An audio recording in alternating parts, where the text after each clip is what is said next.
It's Wednesday, January 20th. Welcome to the premiere episode of CT Pulse, giving you a look at trending local politics and news with a dose of humor and our own personal opinions as former Connecticut newspaper editors. I'm Kate Czaplinski with my co-host Josh Fisher. Thanks, Kate. CT Pulse airs live Wednesdays at 12:30, and you can also watch it again on demand at HAN.network anytime your heart desires. But for our first show, we have as our guest U.S. Senator Richard Blumenthal. He found some time to join us here in studio on Monday, well in state for a busy Martin Luther King Jr. Day. That's right, he headed back to Washington this week, but before he left, we spoke to him about some big national issues like gun control and the breaking news over the weekend on the lifting of the Iran sanctions. We also got the senator's opinion on GE moving its headquarters out of Fairfield County. The GE relocation is something we're going to be talking about more later in the show. We also asked Senator Blumenthal about his potential bid for re-election and the challengers he could face this fall.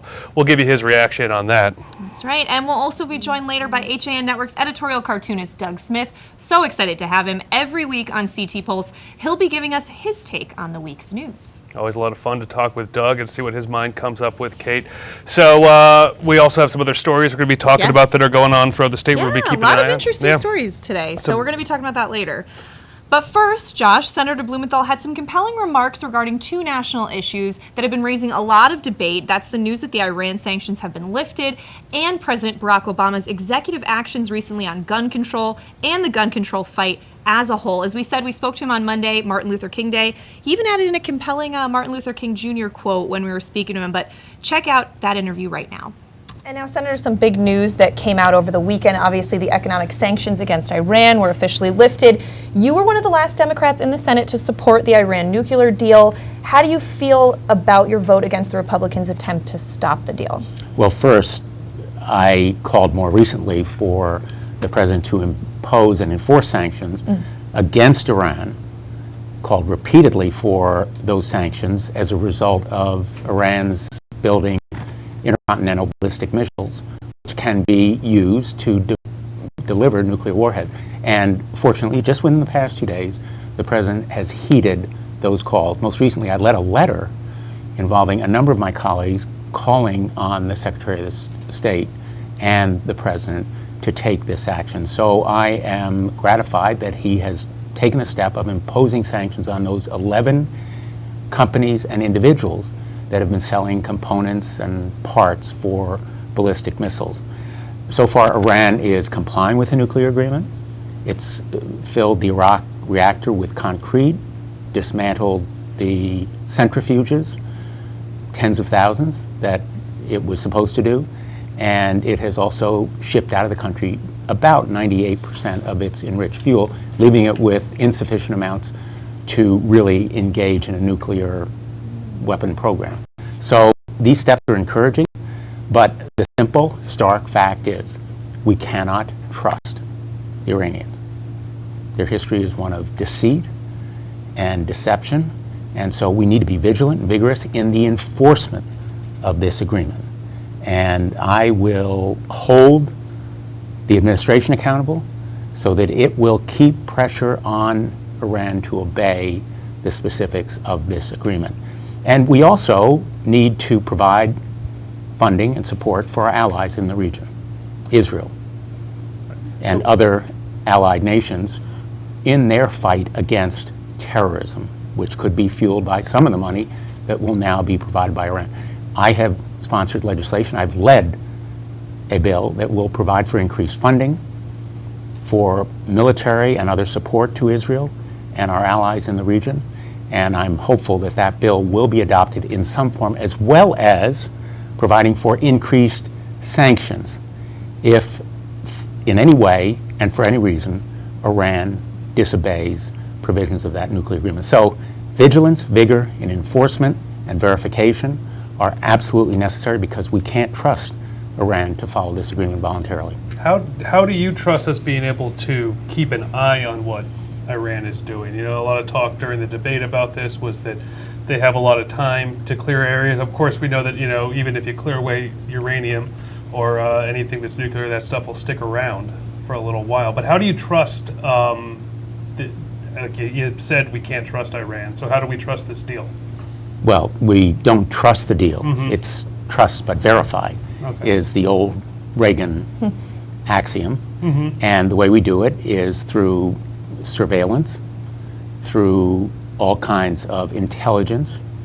And I was briefed very thoroughly on our methods of checking and verification, but also the IAEA, the international agency under the UN that is going to have people there to verify it, also can provide very important intelligence. But between our sources in the region and other kinds of surveillance and intelligence, I think we will know if Iran is failing to abide by this agreement. But we need to increase the vigor Right. of those checks and verification.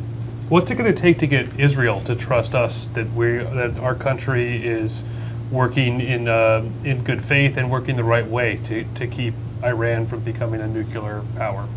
I've met with Israeli officials, most recently with Prime Minister Netanyahu when he visited this country in a private meeting, very small group, and I'm not at liberty to go into the details, but I think he understands, and we all do, that the agreement is in place now.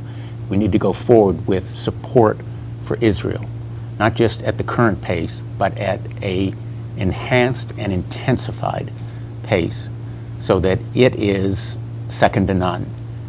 And their superiority in terms of arms, their defense edge, has to be assured. And that is done with the kinds of weapons, whether it's planes or other kinds of armament, that will assure them that we will have their backs. And there are also other ways of cooperating, such as intelligence. The military to military and intelligence community to intelligence community relationships are very strong between our nation and Israel, which I think provides some reassurance to them. Now, Senator, onto another topic that's always leads to heated debate. You came out recently in support of President Obama's executive actions to deter gun violence. What do you say to someone who is fearful that those actions might impinge on their constitutional rights? Nothing the president does impinges on the Second Amendment rights, which I greatly respect. Nothing he's done take a single gun away from a law-abiding person. In fact, what he's done is simply increase the numbers of gun sellers who have to be licensed and therefore have to impose background checks. But the background checks are a matter of law simply to enforce the prohibitions, they're in the law right now, against dangerous people having guns. Who are the dangerous people? Convicted felons, drug addicts, domestic abusers, people who are dangerous to themselves or others because of a mental illness. Those kinds of people are barred right now from having guns. The background checks that he has enhanced through this executive order will not take away a single gun from any law-abiding citizen. And in fact, they are simply a use of his existing authority. For universal background checks, there has to be a change in the law. And I've supported that change. I think most Americans do, 90% of Americans according to most polls, because they simply keep guns out of the hands of dangerous people. Now, any gun control measures in Washington, it's an exhausting battle. People are either on one side of it or the other. I mean, how do we kind of come together and get past that? Great question. You know, I really believe that this issue ought to be bipartisan. I don't know how it came to be so partisan. When I supported common sense measures in the wake of that horrific tragedy in Sandy Hook, we had 55 votes in the United States Senate. That's a majority out of 100, but we needed 60. And we only had a handful of Republicans. So my hope is that we can reach across the aisle through a combination of a mental health initiative, a ban on straw purchases, and illegal trafficking across state lines, because Connecticut, with the strongest, or among the strongest gun laws in the nation, is at the mercy of states that have much weaker gun laws, because the guns can be transported if they're lost or stolen. My hope is that we can make it bipartisan. I'm going to endeavor to reach across the aisle on this issue, as I have on other issues, like veterans, for example, where I've served as the ranking member of the Veterans Affairs Committee.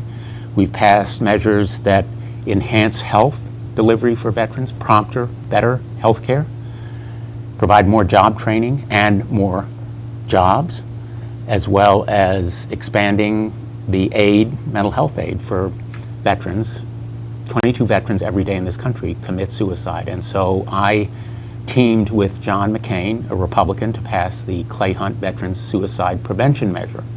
Went to the White House for its signing. Standing next to me was John McCain and the president and Clay Hunt's mom. It's named after Clay Hunt. And that kind of approach, I think, can make America safer and better. One final thought. 30,000 people every year are killed by guns. If 30,000 people died from polio or the flu, we would say that epidemic has to be met by drastic, effective action. It's a public health emergency. We face the same kind of public health crisis with guns, where 30,000 people perish every year as a result of the epidemic of gun violence. And it's not only the mass shootings, such as Sandy Hook and Charleston and San Bernardino, but also the individual shootings on street corners, in rural and suburban areas all across the country. And we can also do bipartisan measures to strengthen our entry programs, our visa programs, our visa waiver programs, which can be a source of danger, not only because people are using guns, but because they mean harm to our citizens, and extremist violence, whether it's here or abroad, is a real danger. Now, that the bill that you and Senator McCain co-sponsored is obviously stopping veteran suicide. There's no big group against doing that, and it's obviously a very good cause. But when you talk about gun control and the Second Amendment, there's large groups, of course, such as the NRA, that spend a lot of money to back politicians and to support gun rights. So is that something that you see you can work across the aisle to do, or is it something that where you need to have kind of more of a sledgehammer? Are you hoping that a Democrat is elected president so that President Obama's executive orders can be continued? Well, the executive orders, as you note quite rightly, have the force of law only so long as this president is in office. They could be reversed by a subsequent president, because they are not a change in the law that only Congress can achieve. But I do hope that we can reach a bipartisan consensus. And I'll just give you an example. Okay. Ronald Reagan was almost assassinated. His press secretary, Jim Brady, was paralyzed by that same would-be assassin's bullets. Ronald Reagan eventually supported gun violence prevention relating to the Brady Bill, as it came to be known. It still took 10 years to achieve it. So any of these measures, even though they're common sense and sensible, has to be regarded as a marathon, not a sprint. That's what I tell supporters. And the grip that the NRA and the gun lobby have on the process needs to be broken, and it will be by the kinds of groups that have arisen in the wake of Sandy Hook. The organizations like Americans for Responsible Action, started by Gabby Giffords, Michael Bloomberg's organization, Every Town Against Violence, I believe is its name, Sandy Hook Promise, the Newtown Action Alliance, the Brady Campaign. These organizations are doing what the NRA has done in terms of mobilizing the grassroots. And eventually, I hope democracy will work and we'll have Republican partners in this effort. We already do. The Toomey-Manchin measure, which almost passed the Senate, was sponsored by a Republican, Senator Toomey, and a Democrat, Senator Manchin, and attracted some Republican support. I think we can expand that base. That's a good point, because it was President Clinton who eventually signed the Brady Bill into office. It took a couple presidents, right, for that to go along. So, and Speaking You know, of, we're talking on Martin Luther King's Yes. day. Yes. And as he said, the moral arc of the universe is long, but it bends toward justice. So the length of that moral universe and progress generally sometimes is arduous, but it does bend toward a better, safer world. Again, that was us talking with Senator Blumenthal on Monday, his take on gun control and the Iran sanctions lifting. We're going to step out for a quick break. When we come back, we have a lot more to talk, as well as hearing a bit more from Senator Blumenthal. I know Josh is going to talk a little bit about General Electric's move, which is obviously the big news around the state in the last week. We'll be back with more after this.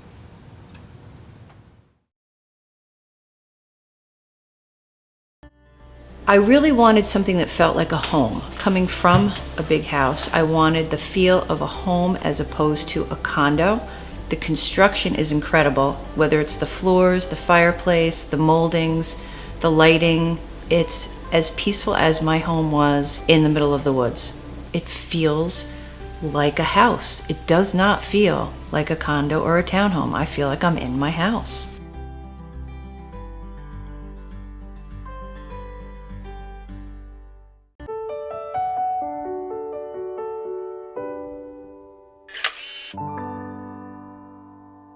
Find over 1,000 special stories at Hospital for Special Surgery. Go to hss.edu/backinthegame. I was jogging 5 months after my cartilage tear. Skiing a year after hip surgery. And playing grandma 4 weeks after hip replacement. One special hospital, 1,000 special stories. See Connecticut patients at hss.edu/CT.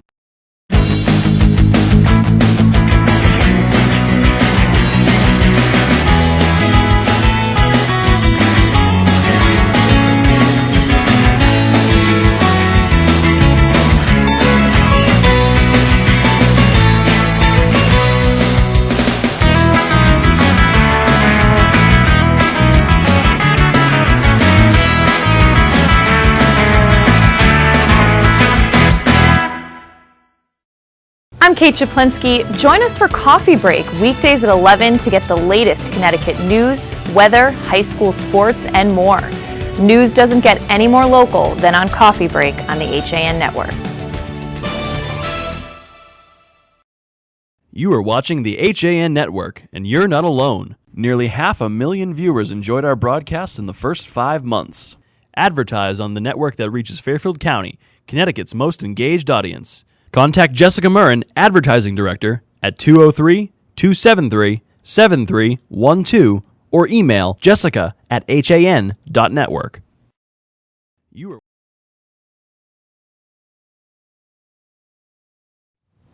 And we're back on CT Pulse, live on the HAN network. I'm Kate Czaplinski with my co-host Josh Fisher. Our premiere episode today, January 20th. Josh, obviously one of the big issues, you can't go anywhere without hearing about it, is General Electric's relocation of its headquarters from Fairfield, Connecticut to Boston. Yeah. It was a big blow to the state. And I think anyone who looks at it without politics in mind can see that, losing a small company in the state is a big deal, let alone losing one of the biggest companies in the world. Its headquarters were here. Of course, they're going to move some of their people out of New York also. And it's not just about the company leaving, which complained about some of the new taxes, each year since, every 2 years since Governor Malloy took office. We've seen, they almost call them every 2 years, record-breaking tax increases.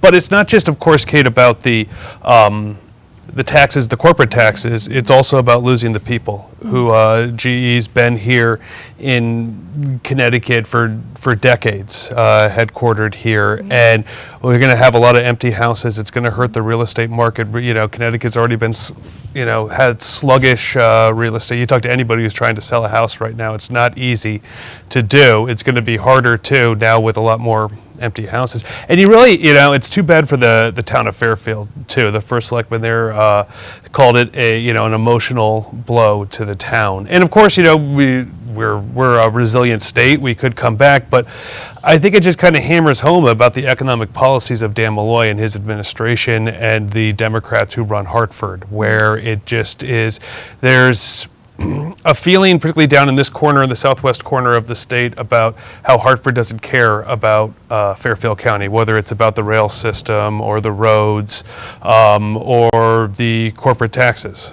And, you know, there's certainly a lot that could be said to the argument that when you tax the companies less, it's easier for them to flourish here in Connecticut and to keep people employed. I know that that's certainly not a popular opinion with the Democrats, but it was also interesting too. You know, Senator Blumenthal was one of the first Democrats who I heard who did actually say that this is not good. You know, we saw a lot of spin last week. This news From broke state state Democrats. Right. This news broke last Wednesday, a week ago today, that they were going to move up to Boston. And Boston, it's amazing too, because we used to always down here in Connecticut refer to Massachusetts as Taxachusetts, the People's Republic of Massachusetts, and Connecticut is, you know, Connectitax now. We don't cut anything here, we just tax. And when Malloy came to office, he talked about how it was going to be shared sacrifices. We never saw those shared sacrifices happen. We talked about it, but it was even, you know, the state Democrats blocked a purely symbolic vote 4 years ago just to cut their own pay by 10%. They wouldn't even let the legislators, you know, take a symbolic cut, as we saw many people lose their jobs. The economy is up on the uptick, but as we have fewer people buying houses in Connecticut and as the housing stock grows, that will hurt people who are trying to sell their house. It's going to hurt other businesses who help people when they come in, whether it's buying furniture or painters and all those other sorts of people who rely on the real estate market here in Connecticut. And we should mention General Electric gives millions to charitable organizations here in the state. So that's a very good point, also going to hurt. I mean, we have heard a few news reports that there is a Fairfield developer looking at buying that property, which would be amazing. Claiborne Properties, which owns the Brickwalk Retail and Office Complex in Fairfield, but we'll see what happens. I mean, this story isn't going away anytime soon. No. There's still news stories coming out about it, and we're going to be talking about it. And you also just worry about some of the other corporations maybe looking at that and looking for, because, you know, we have too in America also is one state will try and court a business from another state and offer them all sorts of incentives. So you can see, you know, maybe someone might want an electric boat to move up to their harbor out of New London, or maybe somebody wants Sikorsky out of Stratford and Shelton, can offer them a sweetheart deal to make it worth the move.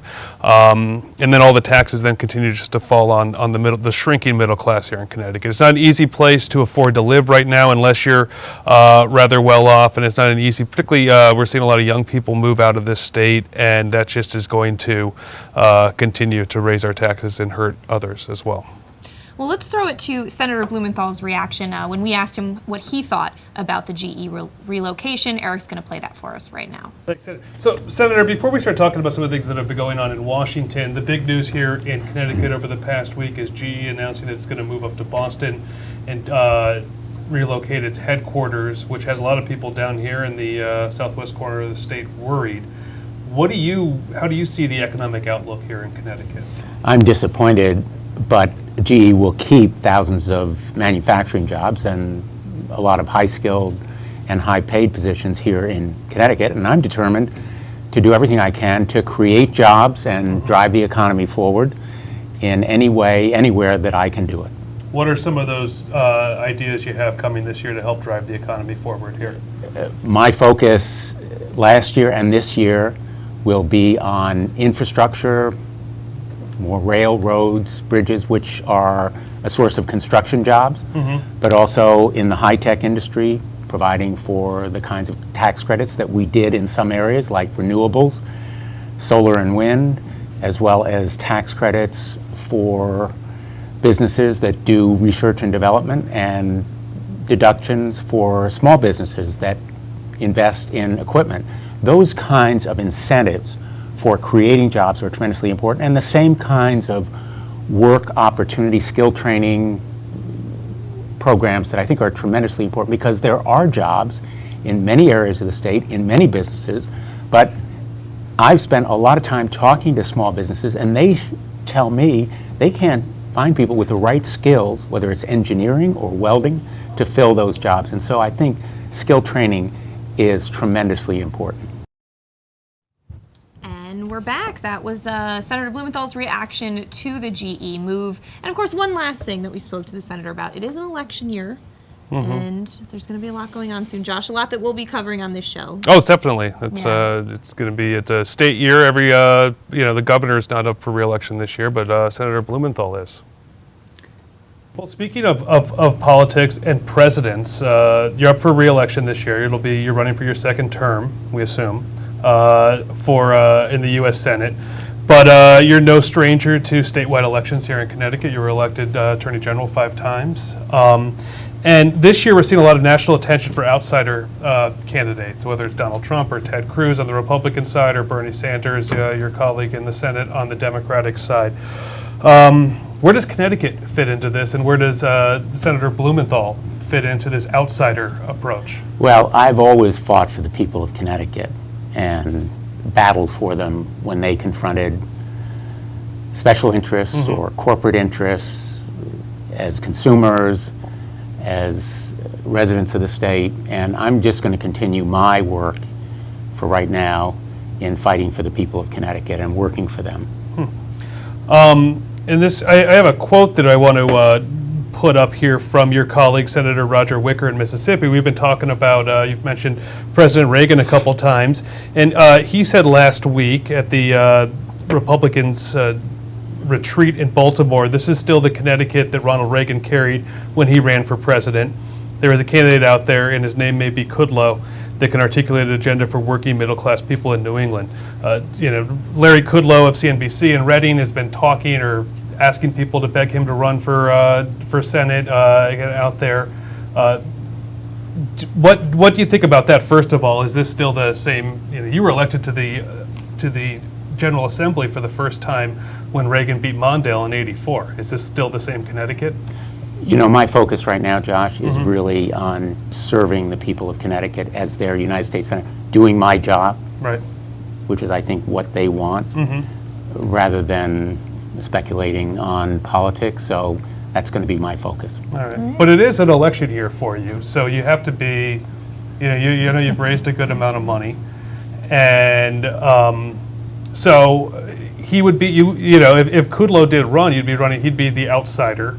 Now I'm really going to focus on doing my job.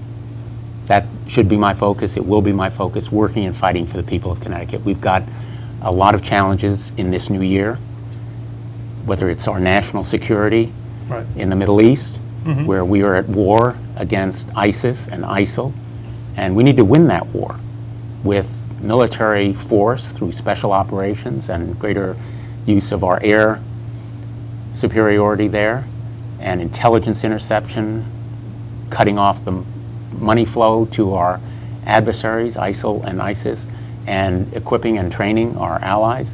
These very important issues to me as a member of the Armed Services Committee, and frankly, continuing to create jobs and driving the economy forward, providing jobs for more people, most especially our veterans, and making sure that we provide the incentives and the tax credits and the tax reductions that will enable our economy to go forward and create jobs and build the roads and rails and bridges that are essential to our infrastructure, provide the skill training that's necessary so we have the best educated workforce in the entire country.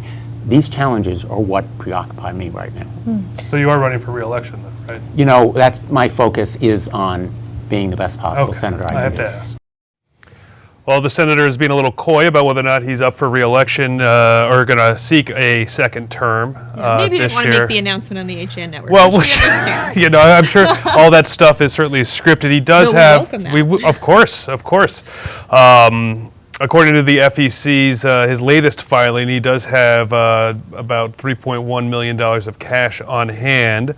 So he's been continually to raise money, and it'll be interesting to see if someone like Larry Kudlow runs against him. Joe Scarborough's been also mentioned, although he appears to be eyeing the governor's mansion more. So that'll be something interesting, of course, for us to follow. Yeah. But also, I'm really interested, Kate, to see how this outsider candidate idea that we've seen certainly big in Iowa and New Hampshire and South Carolina, depending on how the primaries go. Connecticut doesn't vote in its primary until April.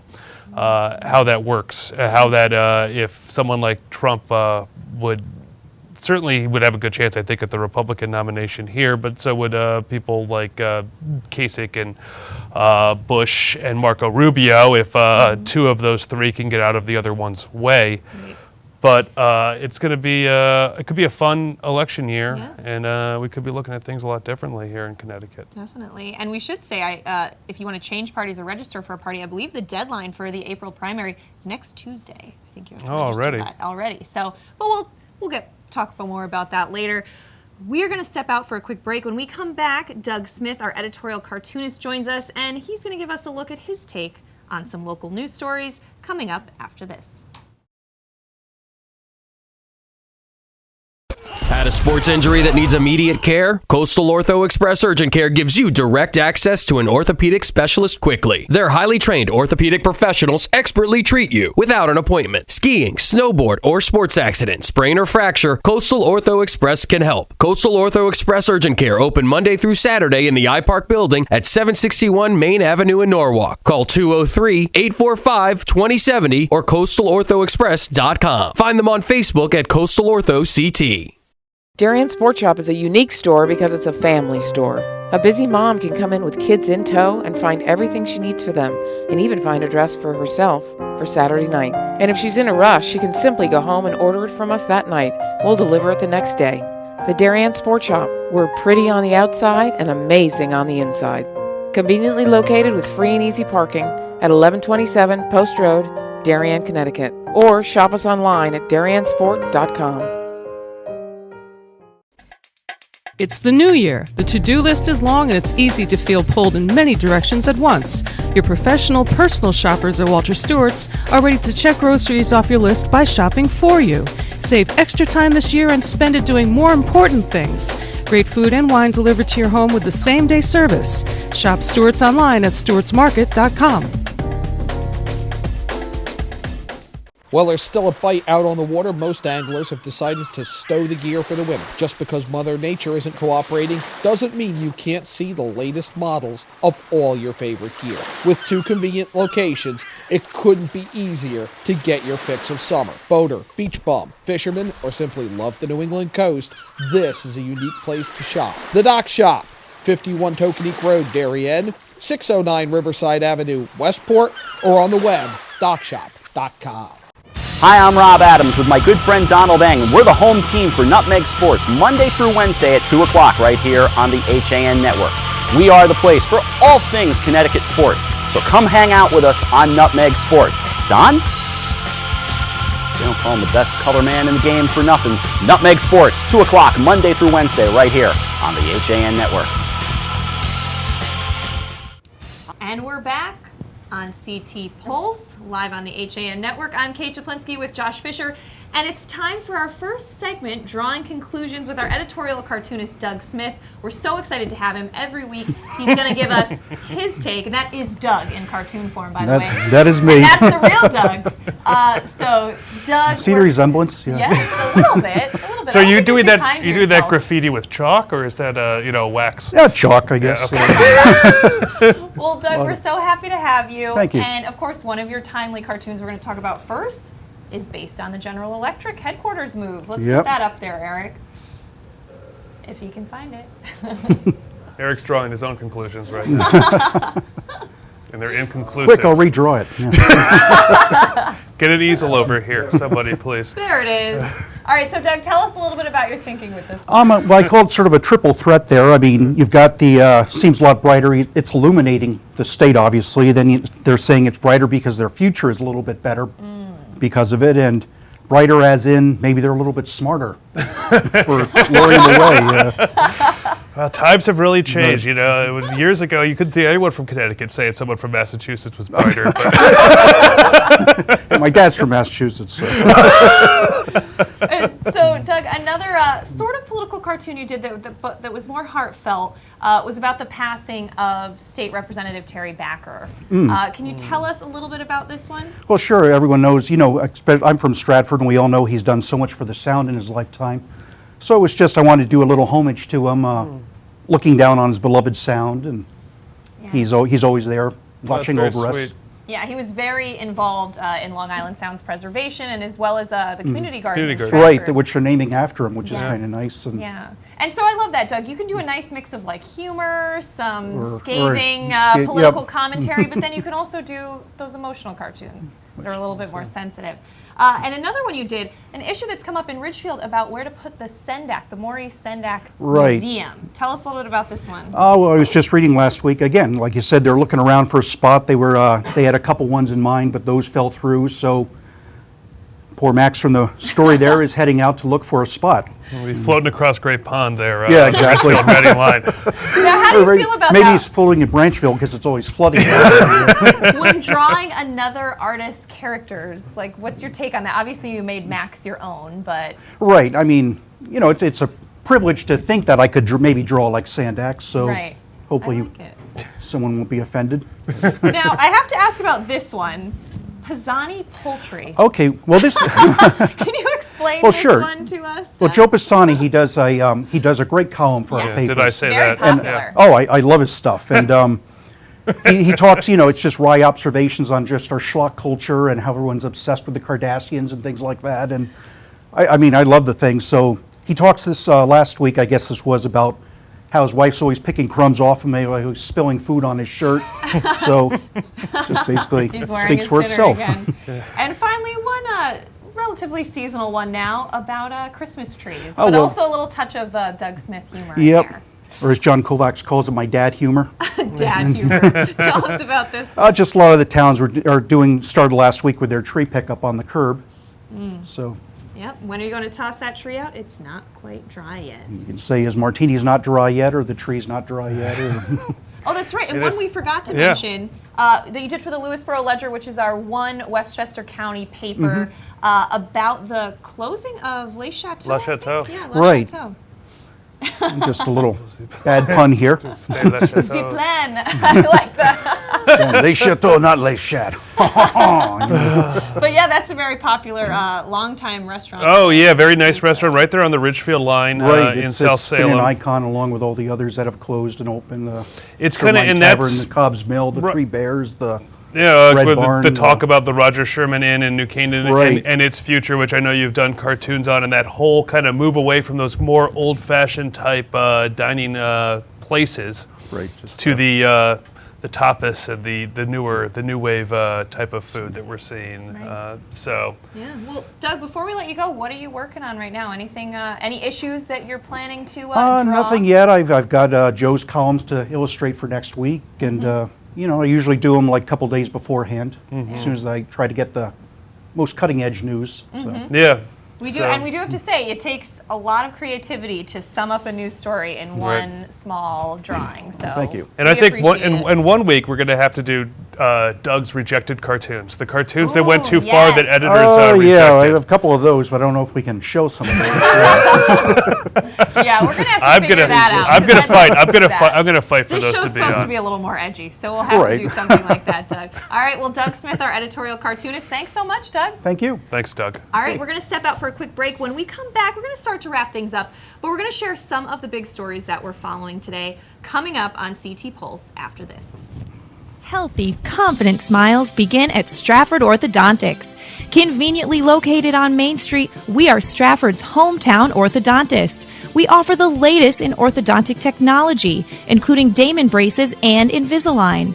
We always accept new patients. Call today to schedule a complimentary consultation. 203-375-8332. Stratford Orthodontics, 2499 Main Street, Stratford. 203-375-8332.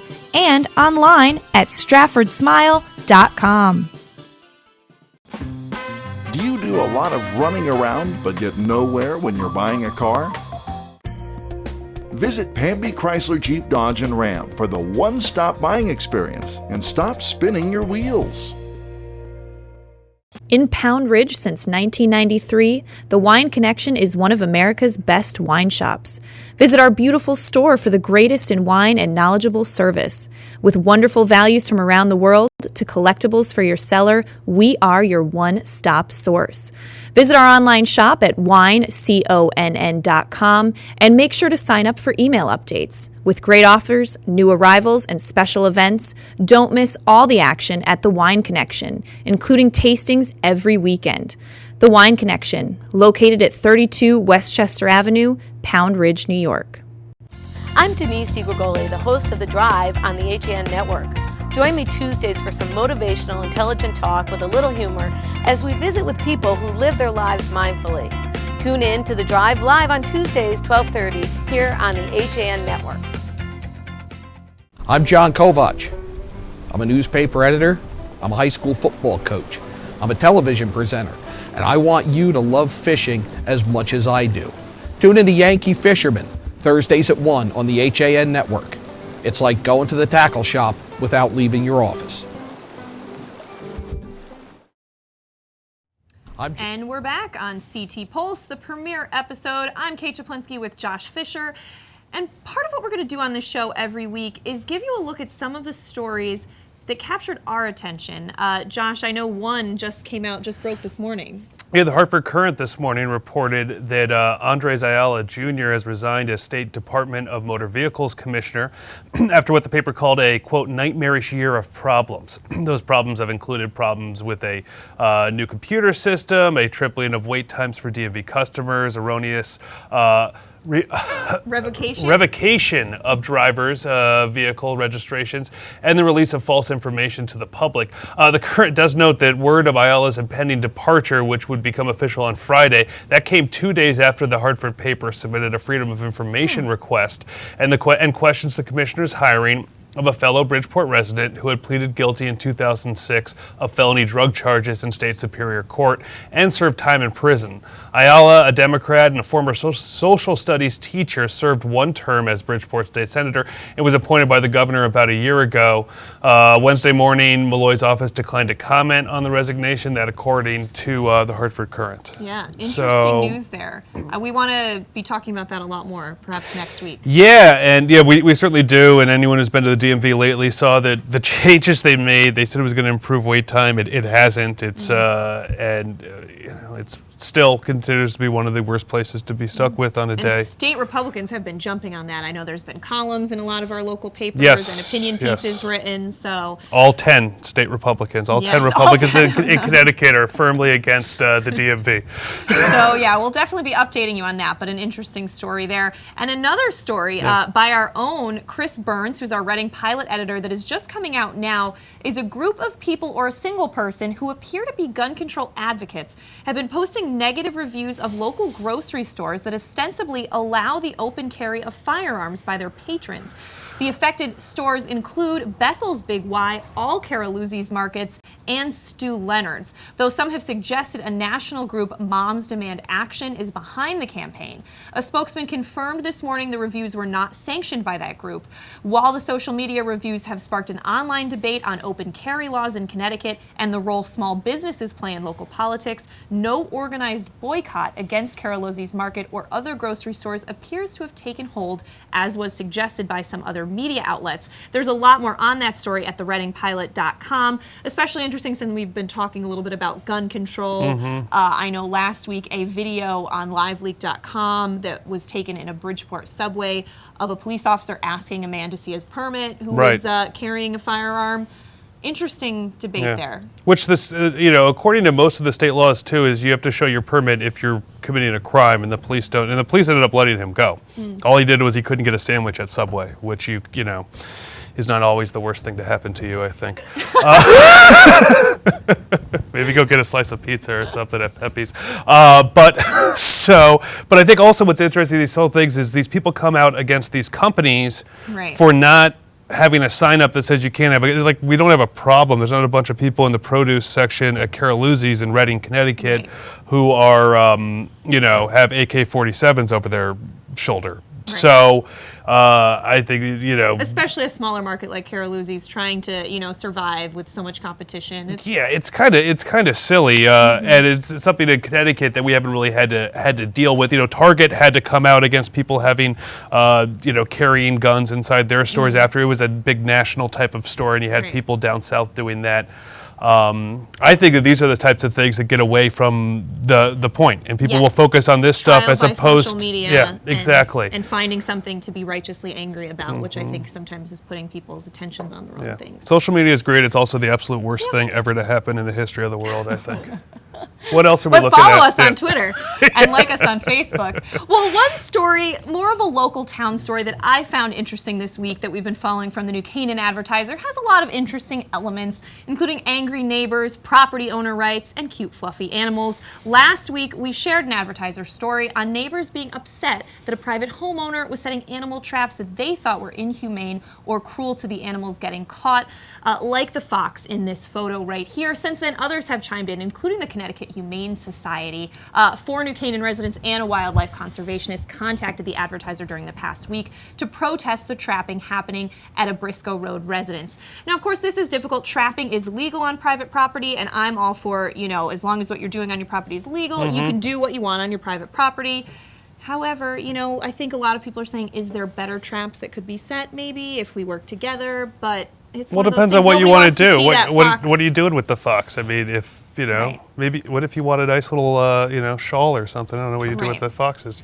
According to where these else are you going to get it from? I think they just want them off the property. It's to catch coyotes. It's to keep them from the dogs on the property, which I understand. But an interesting neighborly debate there in New Canaan, which we see a lot of in our local communities, and always always interesting. And Kathy Kangas has been around for a long time fighting for the rights of animals. She has her own makeup line that is all nothing's tested on animals, and has been rather successful at that. But and she's reached out to some officials, including Senator Blumenthal and others, about that issue, trying to get some more humane traps. But again, it is private property. Yeah, and people should have a right to do, as long as you're not committing a crime. And if this is legal, you should have the right, if you want to trap animals on your property, whether you agree with it or not. We can't make a law for every single little thing. Well, we can. We live in Connecticut. They do try to make a law for every single little thing. But they shouldn't. But interesting story there, and a lot of great stories at all our HAN Network community news sites. Those are just a few things we're keeping an eye on this week. Yes. That's going to do it for this first premiere show of Always CT fun, Pulse. yeah. Thanks to Eric Gendron for... And thanks again to Senator Blumenthal for joining us on Monday to speak with us. We're going to have a lot more for you next Wednesday. We have some exciting things in mind. Of course, we'll be talking more politics, more local news, some cool things trending in the state on CT Pulse. We'll see you next Wednesday at 12:30.